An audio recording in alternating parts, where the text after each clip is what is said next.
Yeah, this was a surprise announcement yesterday. So, Commission President von der Leyen came out and said that she is proposing to suspend the green rules of the Common Agricultural Policy, the PAC as it's known in France, for the entirety of this year. Now, these rules are specifically set-aside land. So, the rules requiring farmers to set aside land for biodiversity purposes, for fighting climate change. That proposal is to suspend those rules. It's pending national approval, but I'm told that that should happen. The other offering that the president gave yesterday was they did propose to extend the tariff-free import rules for Ukrainian agricultural products. That's what farmers have been so mad about, saying it's distorting the EU market. However, they added some emergency brake mechanisms so that if a particular agricultural product from Ukraine starts flooding the EU market, they can rapidly put tariffs in place. So that it's hard to tell right now if that has really assuaged the farmers' anger. We are expecting some pretty big disruptions here in Brussels as the farmers converge in the EU summit area.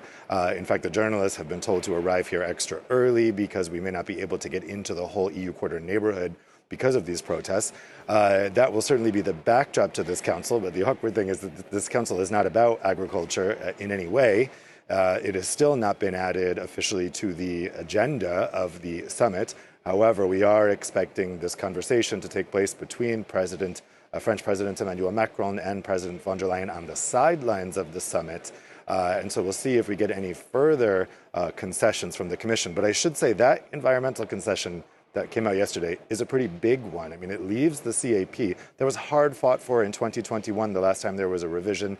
For years, it had been impossible to add any kind of climate measures to the CAP. They finally did, and now it's being walked back. So environmentalists are really furious that the Commission president gave in so quickly and so exceptionally to these farming protests.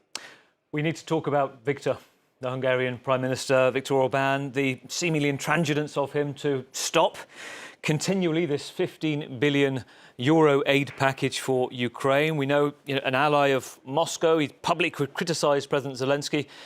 This is the key focus of today's meeting, isn't it?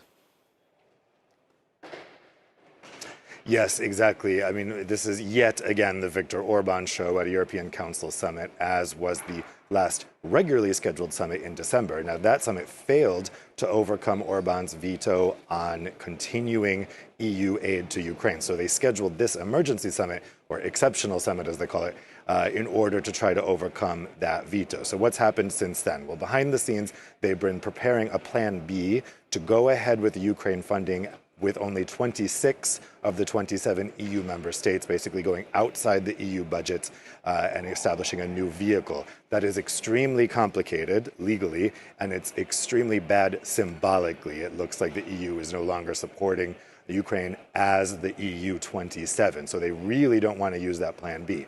Now, what I've been told as of last night is that the Hungarians are willing to drop this veto if there is an annual approval of this funding, so that each year they have to come back and reapprove this funding that would be actually for 4 years. This is 50 million euros for 4 years to Ukraine. However, the Hungarians want that annual approval to include a unanimous vote requirement. In other words, to give themselves a veto every year. The other EU 26 countries are saying, we're willing to talk about an annual approval, but not by unanimous vote. It has to be by majority vote.